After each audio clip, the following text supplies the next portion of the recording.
আমরা যখন হেলমেট এবং কাগজপত্র দেখতে চেয়েছি, অর্ধেক বাইকারের চাপ কমে গেছে এবং অপ্রাপ্ত বয়স্ক হলে দেওয়া যাবে না, অর্থাৎ 18 বছর নিচে হলে এটা দেওয়া যাবে না। যখন এটা বলেছি তখন এটা অর্ধেক চাপ কমে গেছে এবং আমরা বাইকারদের সত্যিকার অর্থে যারা রিয়েল বাইকার্স বা যাদের কাগজপত্র আছে তারা এই সেবাটা পাচ্ছেন এবং আমরা দেখে দেখে তাদেরকে দিচ্ছি হেলমেট আছে বা কাগজপত্র আছে। হ্যাঁ, এবং এর দু একজনের চেক করি আমরা, দেখি আপনার কাগজ দেখান তো দেখি। দিয়েছেন তাই না? কাগজ দেখছে কে? কাগজ দেখেছেন?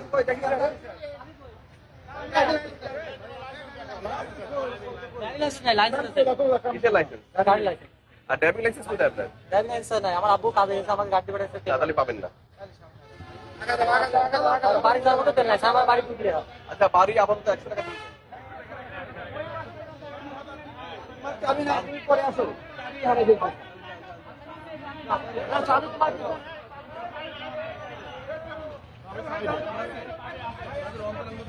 আবার